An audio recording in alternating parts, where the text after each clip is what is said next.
a moment ago I was saying that Tim McGraw, the country music star, had returned a fan letter after 20 years. And when I mentioned that Tim McGraw was writing back to people after 20 years, Biggie gave the jerky motion. Here's why. The letter was written by 14-year-old Lainey Wilson. Now, Lainey Wilson now, of course, is a huge country music star. So, at the CMA Fest, Lainey Wilson said, "I've been a fan of yours forever." They met for the first time, and he had that letter, and he wrote her the letter back, apparently, after 20 years. Yeah, because the first one got ripped right up. Like most of the fan letters that are sent in. Here's what Tim had to say to Lainey. He's like, "I'm going to write you this letter because I'm embarrassed I didn't write it back to you 20 years ago." Found out about your letter. Yeah. I was embarrassed, first off, that I never saw it. So I wrote you a letter back, and I wrote it as though I had gotten the letter. Stop! And Tom Douglason also wrote a song about the letter. So I'll send that to you. But the whole letter is just what I like to think that I would have said had I gotten your letter and responded. That's Tim McGraw for you, isn't it? The song is called Pretending to Care. God, I love Tim McGraw now. God, if I had known you were going to be famous, I'd have responded. So is he also going to respond to the other 20 million letters that he never responded to? Come on, Tim. I'm going to write this letter like I just got it. I'm embarrassed that I didn't write you back. What a liar. I know. Come on, Tim. Just own up on it. I mean, really, God knows how many letters he got in the 90s. Yeah. The song was huge. I went back and I found your letter here. That's what I was thinking. What if he found it like it wasn't in the shredder? Yeah. Sorry, I left it in my bathroom. I didn't realize. I mean, seriously, if she wrote him a letter at age 14 asking for advice and so forth, he's now writing it back to her as if she was still 14. That's what he told. He doesn't have that letter. You know, he never saw it. He doesn't have that. I don't really know what he's doing here. But he's writing a song. And well, not him. He's getting some guy to do it. I bet it's AI. I bet he does the same thing that other guy did. Luke Bryan, he'd probably go AI. All right. It's called Hunt, Drink, Fish. Here you go. Here's the new song. This is called I Didn't Know Lainey'd Be Famous. Yeah. Who would know? But she was moved as you, oh my God, you're kidding me. I think you have to pretend to be. But, incredible. And I think Lainey's to me is kind of one of the realer artists out there. I bet in her mind she was like, whatever, Timmy. Yeah, she responded pretty well to it, though. Well, yeah, the cameras are right there. You know, the moment I like at that type of thing, I think it was it Robert De Niro was at that Inside the Actors Studio, and Bradley Cooper, unknown college student, asked him a question. Yeah. Now that's very famous. I think it was Robert De Niro, wasn't it? Or somebody big. Somebody big. Yeah. And Bradley Cooper was a student at the school. They used to do that Inside the Actors Studio, and the guy would have, in front of a lot of theater students, he would have the actor sitting there and ask him all these questions. He was great with that, too. Oh, yeah. Man. Well, and the actors would ham it up, you know. God, I loved him. I'm going to say one word and you tell me what you think. That's how he would do it. Yeah. James Lipton. James Lipton. yeah. Dead now. Yeah. He's the only one that could do that. Yeah. I think. You know, he used to I'm say... going to say the word entertainment. And you tell me the first thing that pops in your head. And all the actors have to act completely moved and cry. That was the thing. And let me tell you, the number one answer, he would always say, "What's your favorite sound in the world?" And every one of them, "My children's laughter." Everyone. Everyone. If you don't have kids, I don't know what you do. Your favorite sound, I don't know. You know, what's your favorite sound in the world? The sound the makeup artist makes when I bend her over the makeup counter. What? That's what Bradley Cooper should say before he had kids. What's your favorite sound? When some groupie's just giving it to me real good. Eventually, it'll be my children's laughter, but not yet. Not yet. You know, when they'd ask me at that same time, if I had been asked when my children were small, "What's your favorite sound?" When my children leave for the night. Yeah. Silence. When they go to their rooms and they're finally asleep. Yeah, because no parent means that. No, God, no. What are you laughing at? What y'all get into? What are y'all doing? Ain't that the truth? That's right. But he did that. But it is cool that Bradley Cooper, who was unknown, asked Robert. So that's like Lainey Wilson writing a letter to Tim McGraw. I think McGraw has a possibility at that Mount Rushmore of country music. I mean, he's up there in my mind. He'd be like seventh but then or you got to eighth. argue like Kenny Chesney, who's also, I mean, a massive hit maker. He is a massive hit. I got a new addition. I don't know if you're gonna like it or not. We've been discussing this a week now. Who is it? Taylor Swift. For country. I mean, she started off as country. She did. And now she's the biggest star in the world. And she can still do country. She, as we just She saw. just did. She just did another I think she's the fourth face on the Mount Rushmore.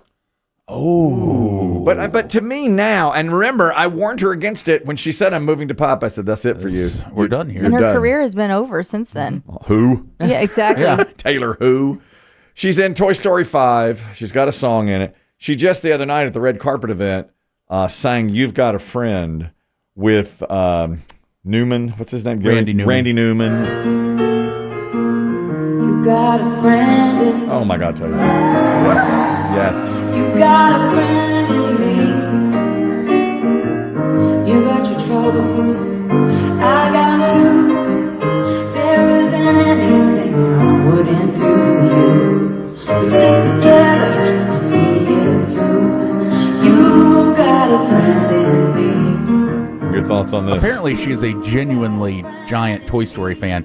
She had the entire cast sign her VHS tape that she brought of the original Toy Story. Like, it's her favorite. Well, it's her the age. Yeah. I mean, what is she in her mid-30s? And the movie came out in 1995. It's a great.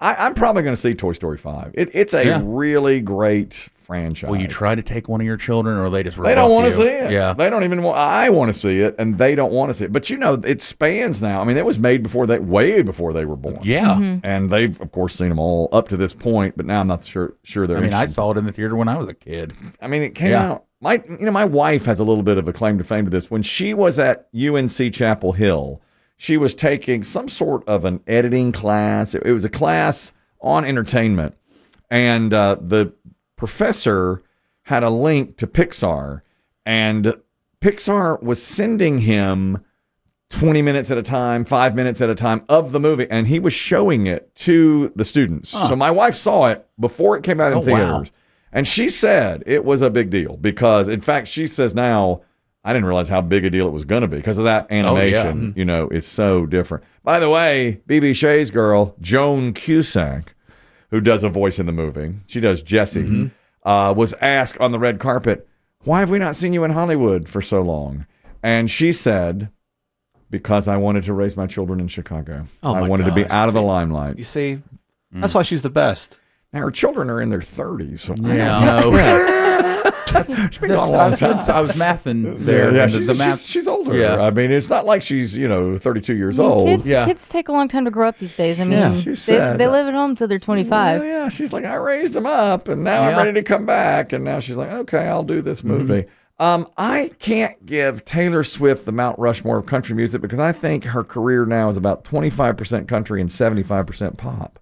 Don't you think? No, I still think she deserves to be up there. Yeah. But when you say name 10 great country artists, is Taylor Swift going to be top of mind? Not to me. But you say pop artists, absolutely. Yeah. She's with Madonna, she's with Michael Jackson. But I mean, she had country hits. She had big country hits. Oh, yeah. She did. 100% right. But Tim McGraw probably has more country hits. Maybe. And, Kenny Chesney probably has more country hits. This has been a debate we never meant to get into. No, and there's strong feelings on it. I mean, people are stating factual, who needs to be on it. And I'm like, it's actually just it's a tough... It's also just an opinion. Well, yeah, but you're down to 4. It's hard to get to 4. The Dolly Parton's been the most polarizing. And you Tim McGraw'd it yesterday to Red Rachel. Your grandfather? Her granddaddy is Billy Crash Craddock. That's what I'm telling you. Yeah, I've never seen such a suck up right in front of me. I do. Not since somebody brought wine to Chris Demm. I do. Yeah. Yeah. By the way, speaking of Toy Story 5, Tom Hanks said that the fact that Taylor Swift was doing a song in Toy Story 5 was kept from the cast until the very last second. They didn't know that she was going to be doing it and be at all these red carpet events. The song's good too. I've heard it. Oh, I agree. Yeah. Yeah. It's very. We played it. You weren't here. Oh, was I not here? I think it's only been out like 3 days. Yeah, It all blends together. Yeah, I don't think you were here when we played. I mean, after a while, what day's different for me? Like, I like when friends text me, "Do you have a good day?" I don't know. Every day's the same. Sure. Let's say yes. Yeah. There's the movie comes out when? Friday? I think it's this Friday. Is it this Friday? I thought it was the 19th. Oh, that's next Friday. Yeah. Right. It's the 19th.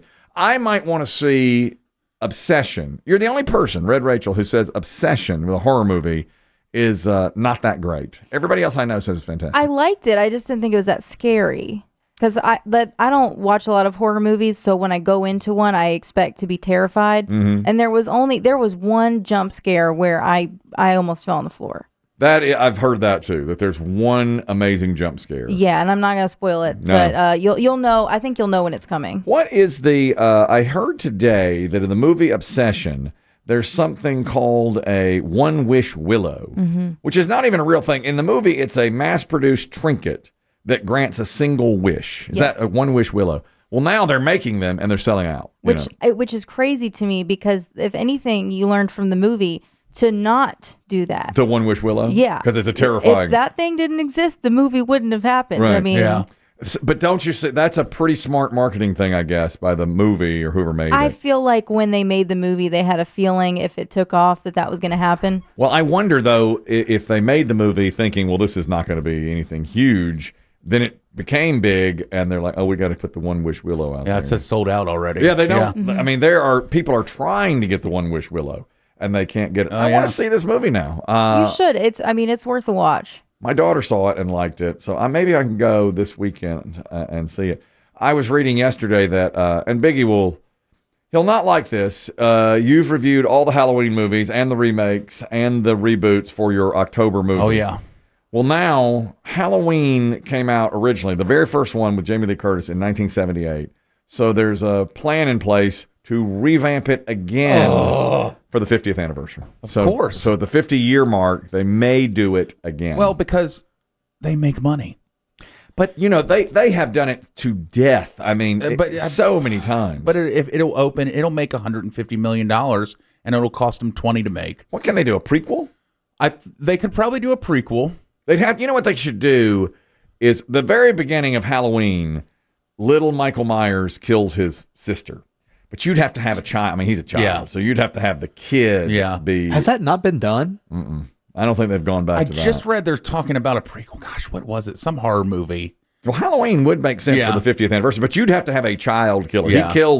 They do that real quick, in about 1 minute. Well, that's kind of what the Friday the 13th show's going to be, I believe, is a prequel to how Jason. Yeah. Well, Jason was a child with differences. Yeah. And then saw his mother beheaded one dark and terrible Friday the 13th. Yeah. And so then he has to, he grew up. And he was down under the lake when he did it.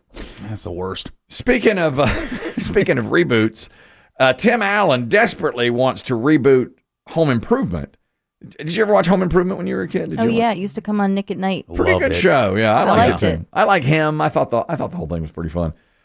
He wants to revamp and revive Home Improvement. He wants to be the grandfather now and have the 3 boys with kids. The problem is one son's in jail, Zachary Ty Bryan, because he's had a lot of trouble, all sorts of problems. The other 2 sons, Jonathan Taylor Thomas and Taryn Noah Smith, don't act anymore. Both of them. Yeah, I don't think you're going to get JTT. He doesn't want to do anything. Wonder why that is. You don't think he'd come back and do that? No, he was. Maybe because he was. But more than the other 2 brothers. I mean, he took off as just a teen star. He did. Yeah, he did. He did Disney movies, and he's the voice of the Lion King. Exactly. He never seemed comfortable. It seemed like when he could walk away, he was like, "I'm good with this." Unbeknownst to me, I didn't realize this until today. Jonathan Taylor Thomas was on 4 episodes of Last Man Standing, which is Tim Allen's show, but that was 10 years ago. And the big problem, though, is Zachary Ty Bryan is in jail and has had all sorts of brushes with the law. Well, when's he going to get out? Well, Tim Allen says if I can bust him out of jail, we've got to, we can do got to get him clean too. I mean, he's one of those guys that he had like several drunk driving arrests in a row, and didn't he beat up a girlfriend? Yeah, or something like he's that? had some real trouble. Yeah, run-ins with the law over many, many years. Now, you could write that in. Yeah, let's visit him in prison. They were all bringing back together for a intervention. Yes, now you're talking. And they have custody of his kids, clearly. Put our heads together on this now. Andy, you have an idea for Halloween. I just read yesterday for the 50th anniversary, they want to reboot. What do you think, Andy? Yeah, guys, I just want to say I'm a huge Halloween fan, and they've already done the prequel. Rob Zombie did it on his version where it showed, I'd say the first 45 minutes to an hour is Michael Myers as a child. It shows him being bullied and all right. that, and him coming back killing the people. You're right. Forgot about that. I hated it. Did you like those Rob Zombie versions? I didn't like those movies. Did you like them, Andy? I loved it. I loved them. Tyler Mane they made Michael Myers look a lot more menacing because he was so tall. I loved them, man. You know what I didn't like about it? Too much in your face to me. I liked the original where you didn't see Michael Myers very much, and then he was. Yeah, it depends on which version you want to see. If you want to be scared by a physical monster, then Rob Zombie or newer stuff's the way to go. But if you want the the mental scare, like the Jaws, then you go with the older stuff. Less is more. I like that, Andy. We should get together and watch these darn things. He doesn't mean that, Andy. He doesn't mean that at all. See that? That's a real good take on that. Great call, but he doesn't mean that. Don't email him.